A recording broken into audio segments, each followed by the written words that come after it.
Did you know? That both the Union and Confederate soldiers actually joined in song and harmony together the evening before one of the bloodiest conflicts of the Civil War. The Battle of Stones River, also known as the First Battle of Murfreesboro, occurred in the Stones River Valley in Murfreesboro, Tennessee, which is approximately 30 miles southeast of Nashville, Tennessee. Approximately 80,000 men were engaged in this battle.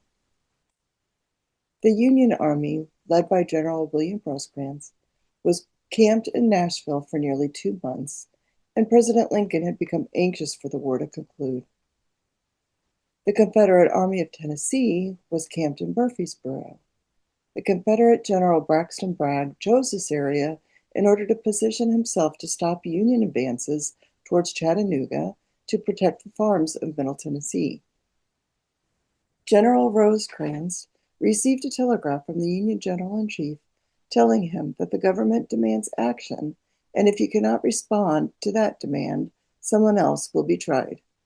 On December 26th of 1862, the Union Army of Cumberland left Nashville to meet the Confederates. This was the beginning of the Stones River Campaign. During the night of December 30th, 1862, the night before the Battle of Stones River, the Union Army had settled along Stones River. On the opposite side of the river, the Confederate side had also settled. Whilst the generals were planning the battles to come, soldiers of both armies rested. The bands from both armies began to play tunes in order to raise the soldiers' spirits, and this created somewhat of a battle of the bands. First, the Union Army started playing Yankee Doodle.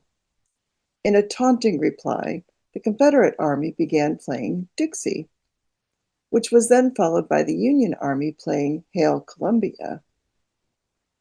You might recognize Hail Columbia as this is the ceremonial entrance march of the nation's vice president. This was followed by the Confederate Army playing Bonnie Blue Flag. Finally, after a few moments of quiet, the Union Army began playing and singing the tune Home Sweet Home. The Confederate Army paused in silence and then also began playing Home Sweet Home. By the end, both armies were playing and singing Home Sweet Home together in harmony.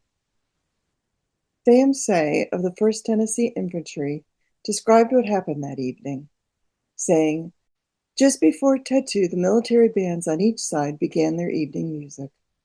The still winter night carried their strains to great distance. At every pause on our side, far away could be heard the military bands of the other. Finally, one of them struck up Home Sweet Home, as if by common consent. All other airs ceased, and the bands of both armies, as far as the ear could reach, joined in the refrain. Who knows how many hearts were bold next day by reason of that air?"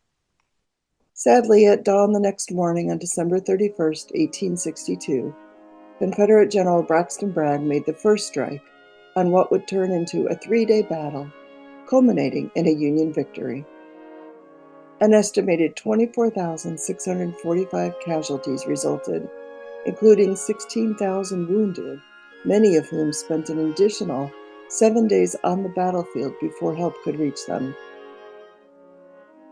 President Lincoln sent Rosecrans a telegram stating, "I can never forget, if I remember anything, that at the end of last year and the beginning of this, you gave us a hard-earned victory, which had there been a defeat instead, the country scarcely could have lived over."